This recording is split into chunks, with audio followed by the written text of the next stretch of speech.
Grimm's Fairy Tales by the Brothers Grimm.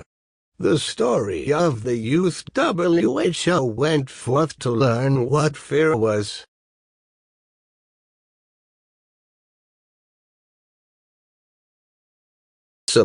And could do everything, but the younger was stupid and could neither learn nor understand anything, and when people saw him they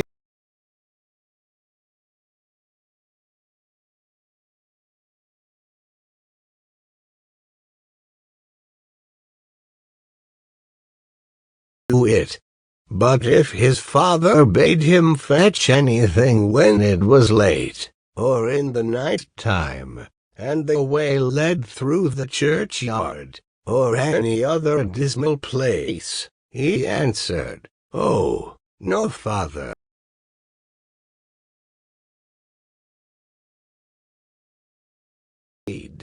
Or when stories were told by the fire at night which made the flesh creep, the listeners sometimes said, "Oh, it makes us shudder." The younger sat in a corner and listened with the rest of them, and could not imagine what they could mean. They are always saying, "It makes me shudder, it makes me shudder."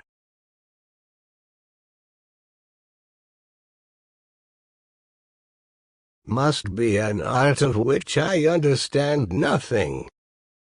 Now it came to pass that his father said to him one day, "Hearken to me.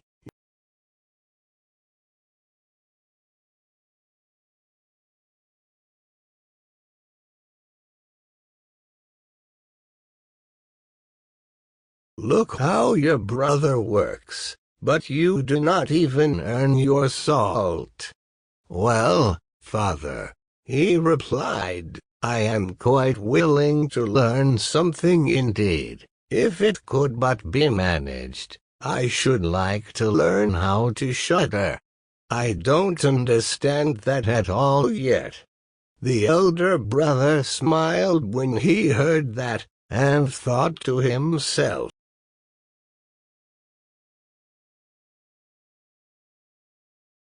"He will never be good for anything as long as he lives." He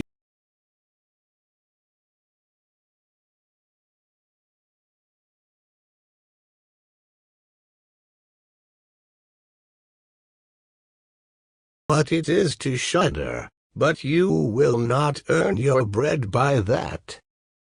Soon after this the sexton came to the house on a visit, and the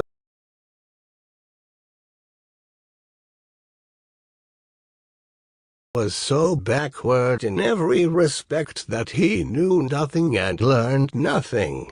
"Just think," said he, "when I asked him how he was going to earn his bread, he actually wanted to learn to shudder. If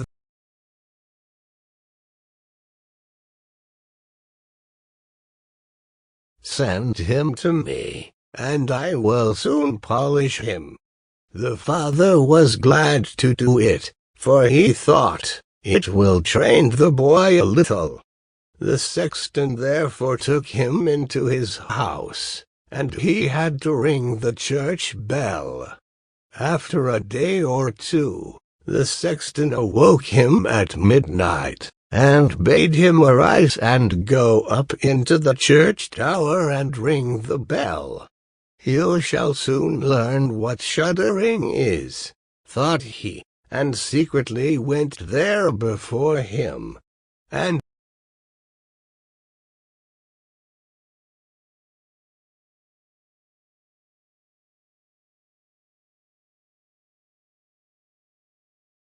on the stairs opposite the sounding hole. "Who is there?" cried he, but the figure made no reply, and did not move or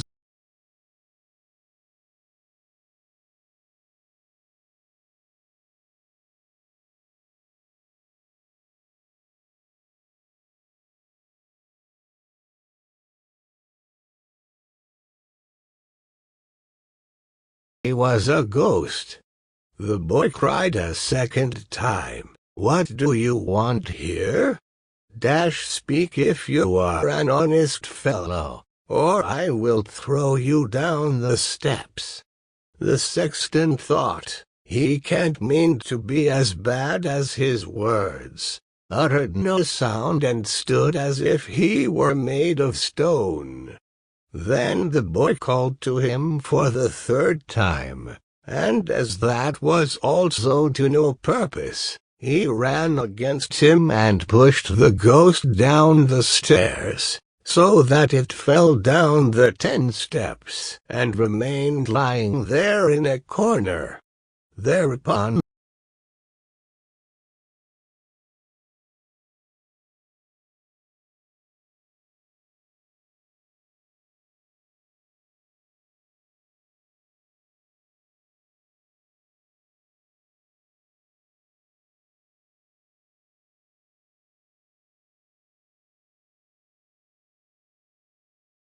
you know where my husband is.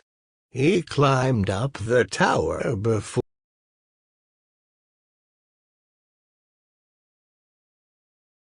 But someone was standing by the sounding hole on the other side of the steps, and as he would neither give an answer nor go away, I took him for a scoundrel, and threw him downstairs. Just go there and you will see if it was he. I should be sorry.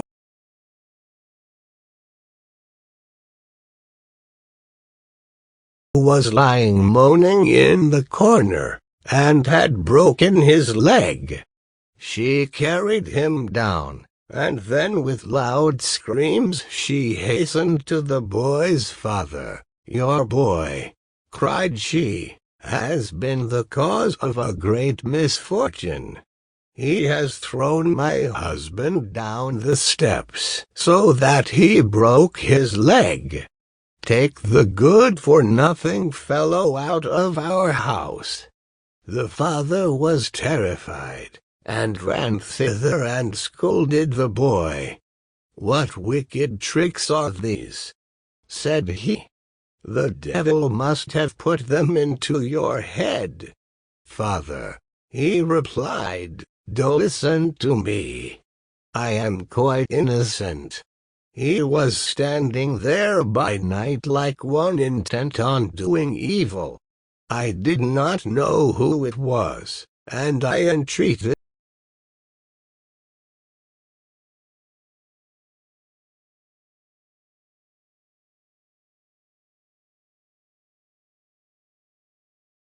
go out of my sight. I will see you no more."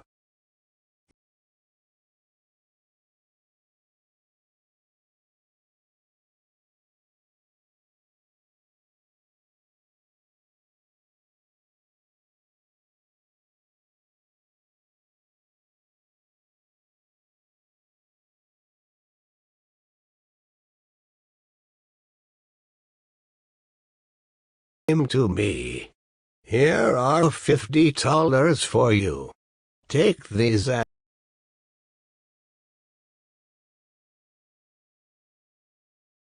who is your father, for I have reason to be ashamed of you."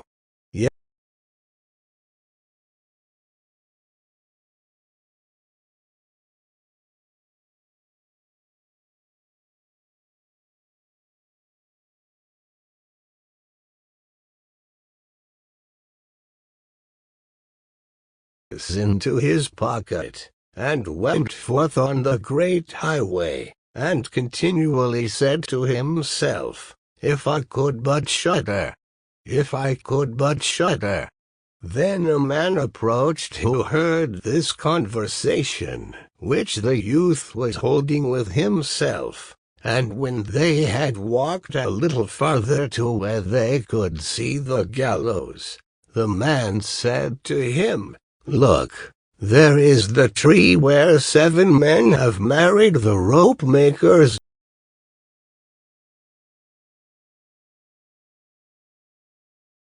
It and wait till night comes, and you will soon learn how to shudder."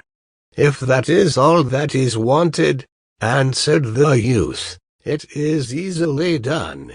But if I learn how to shudder as fast as that, you shall have my $50. Just come back to me early in the morning."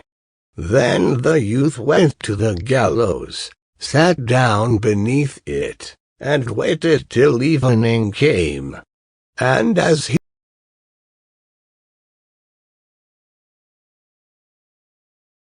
the wind blew so sharply that in spite of his fire, he could not get warm. And as the wind knocked the hangmen against each other, and they moved backwards and forwards, he thought to himself, "If you shiver below by the fire, how those up above must."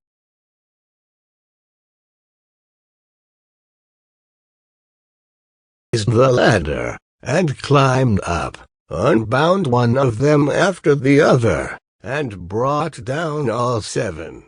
Then he stoked the fire, blew it, and set them all round it to warm themselves. But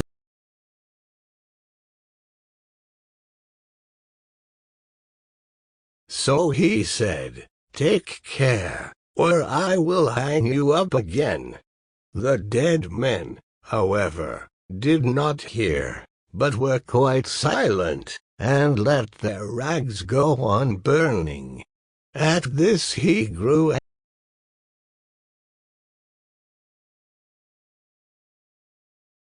"You, I will not be burnt with you." And he hung them up again.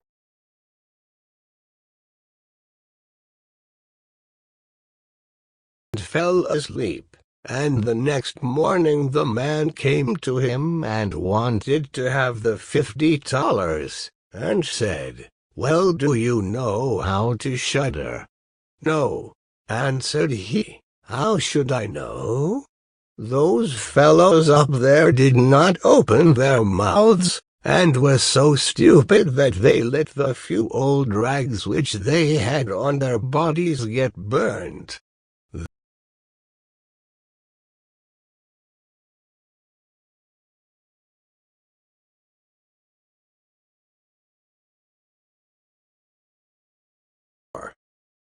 The youth likewise went his way, and once more began to mutter to himself, "Ah, if I could but shudder! Ah, if I could but shudder!" A wagoner who was striding behind him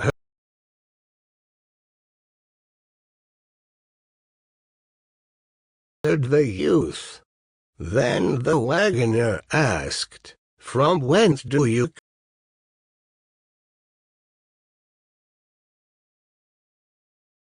tell you? What is it that you are always muttering between you?"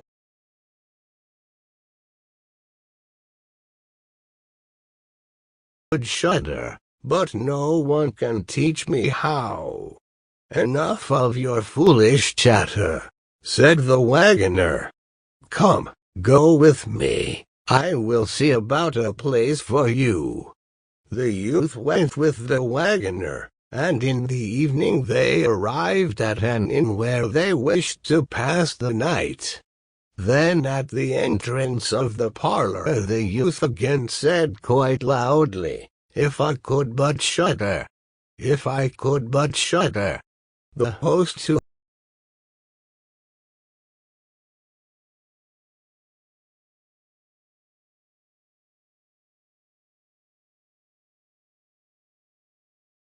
said the hostess, "So many prying persons have already lost their lives. It would be a pity and a shame if such beautiful eyes as these should never see the daylight again." But the youth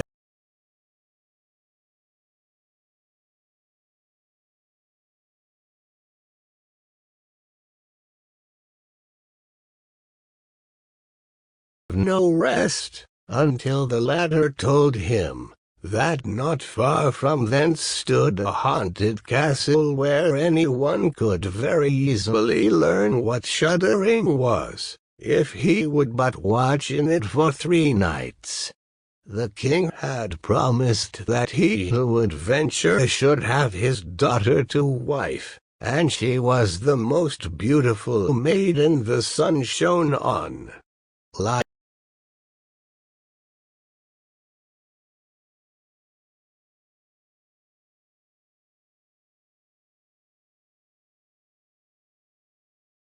Poor man rich enough. Already many men had gone into the castle, but as yet none had come out again. Then the youth went next morning to the king, and said, "If it be allowed,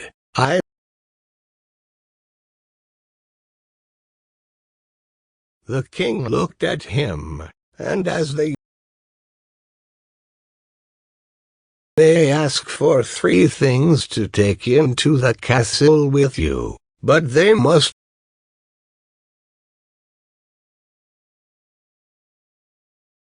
a fire, a turning lathe, and a cutting board with a knife." The king had these things carried into the castle for him during the day. When night was drawing near, the youth went up and made himself a bright fire in one of the rooms, placed the cutting board and knife beside it, and seated himself by the turning lathe.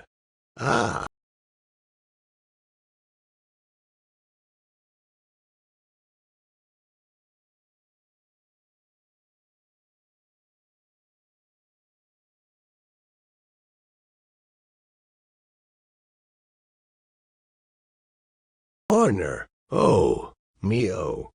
How cold we are! You fools! Cried he. What are you crying about? If you are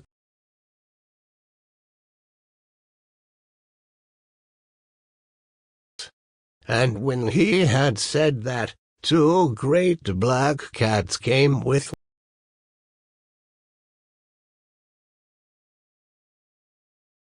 savagely at him with their fiery eyes. After a short time, when they had warmed themselves, they said, "Comrade, shall we have a game of cards?" "Why not?" he replied, "but just show me your paws." Then they stretched on.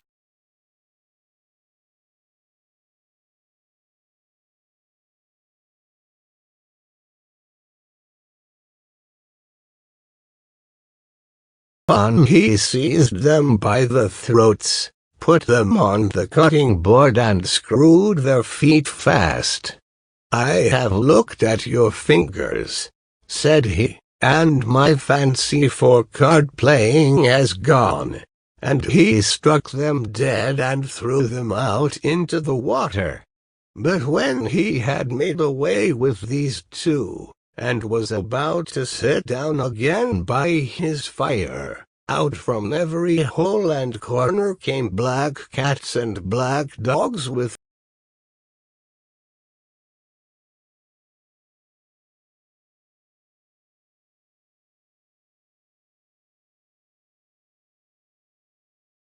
pulled it to pieces, and tried to put it out. He watched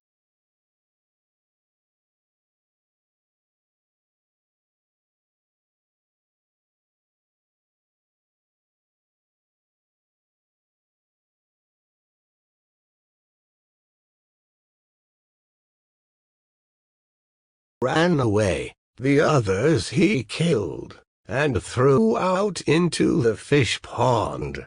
When he came back he fanned the embers of his fire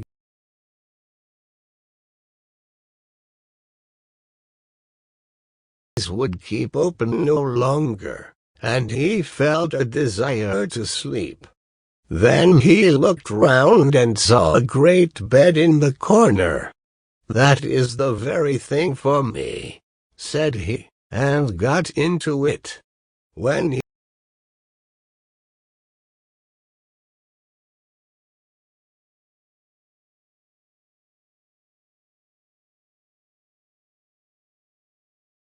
"That's right," said he, "but go faster."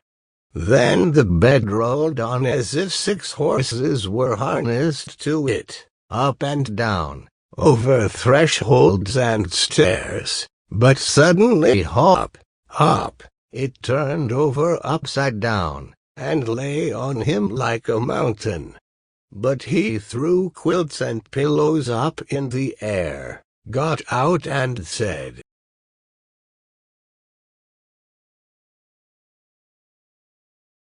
his fire, and slept till it was day. In the morning the king came, and when he saw him lying there on the ground, he thought,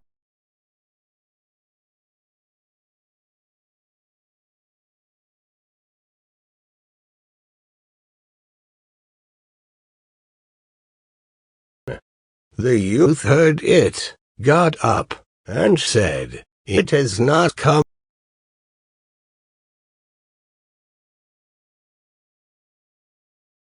and asked how he had fared. "Very well indeed," answered he. "One night is past, the 2 others will pass likewise." Then he went to the innkeeper, who opened his eyes very wide, and said, "I never expected to see you alive."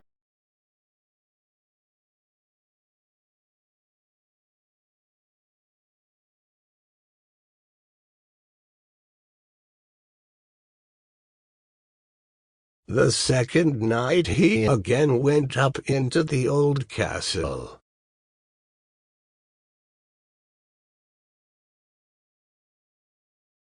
If I could but shudder! When midnight came, an uproar and noise of tumbling about was heard. At first it was low, but it grew louder and louder. Then it was quiet for a while, and at length with a loud scream, half a man came down the chimney and fell before him. "Hullo!" cried he, "another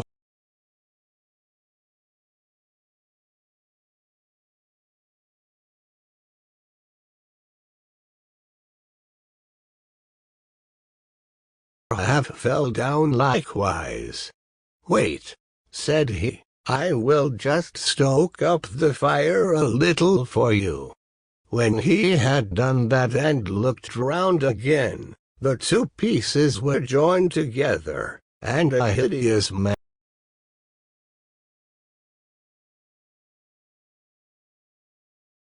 said the youth, "The bench is mine." The man wanted to push him away. The youth, however, would not allow that, but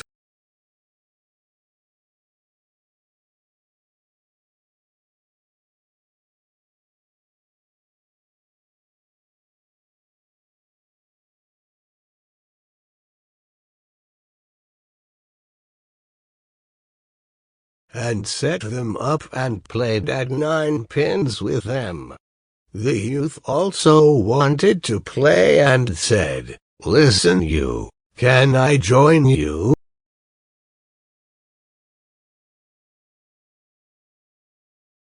Replied he, "But your balls are not quite round." Then he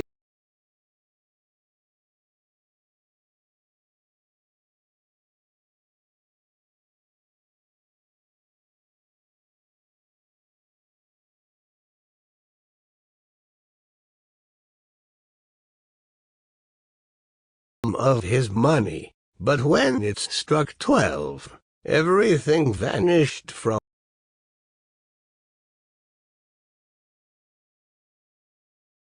next morning. The king came to inquire after him. "How has it fared with you this time?" asked he. "I have been playing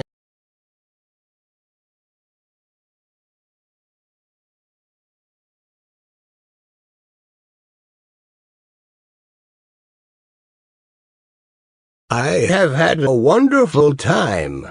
If I did but know what it was to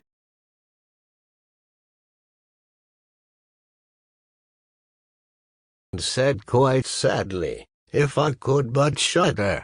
When it grew late, 6 tall men came in and brought a coffin.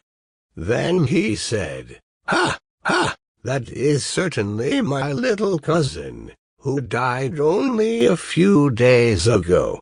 And he beckoned with his finger, and cried, "Come, little cousin, come."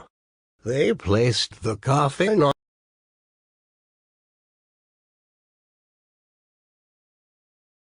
and lay therein. He felt his face, but it was cold as ice.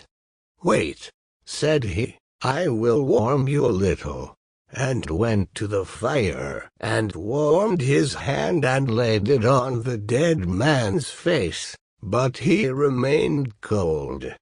Then he took him out,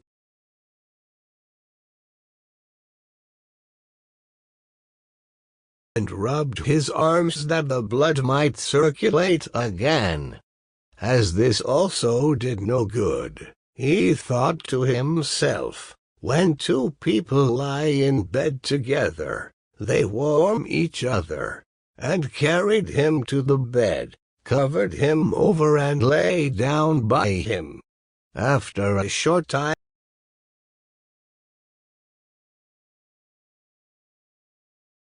and said the youth, "See, little cousin, have I not warmed you?"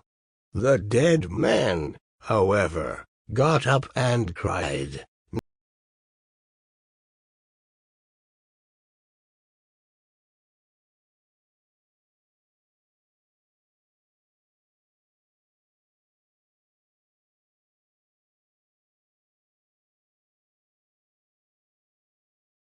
shut the lid. Then came the 6 men and carried him away again. "I cannot manage to shudder," said he. "I shall never."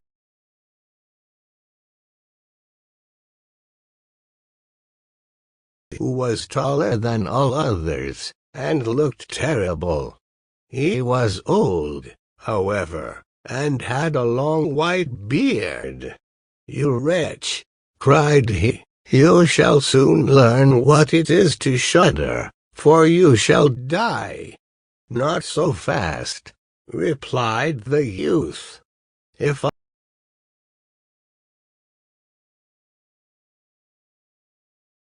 soon seize you," said the fiend. "Softly, softly, do not talk so big. I am as strong as you are, and perhaps even stronger." "We shall see," said the old man. "If you are stronger, I will let you go. Come, we will try." Then he led him by dark passages to a smith's forge, took an axe, and with one blow struck an anvil into the ground. "I can do better than that," said the youth, and went to the other anvil,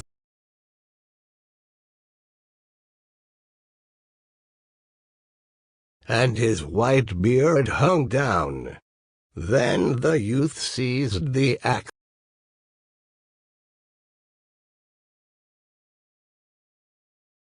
"Beard, no, I have you," said the youth.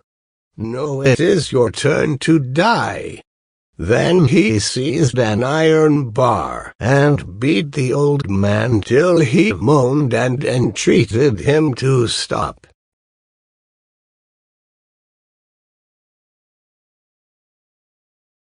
and let him go. The old man led him back into the castle.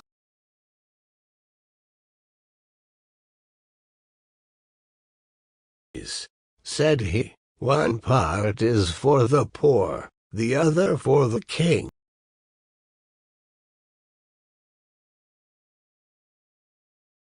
Spirit disappeared, so that the youth stood in darkness.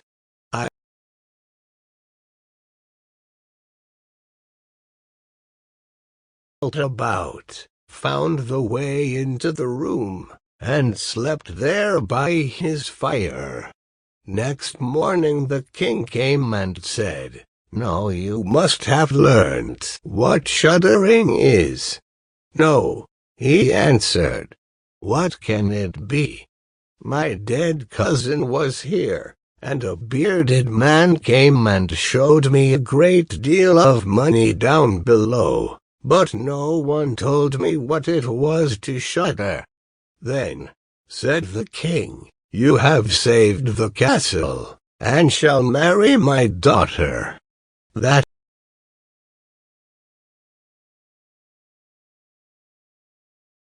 is to shudder." Then the gold was brought up and the wedding celebrated.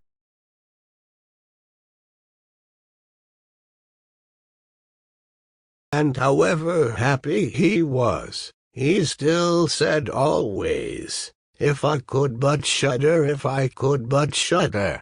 And this at last angered her.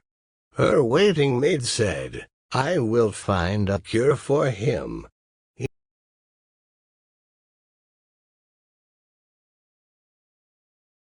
Which flowed through the garden, and had a whole bucket full of gudgeons.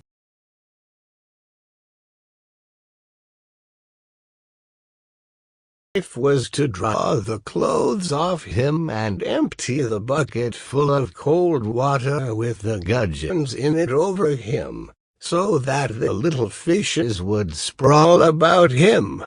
Then he woke up and cried, "Oh, what makes me shudder so? What makes me shudder so, dear wife?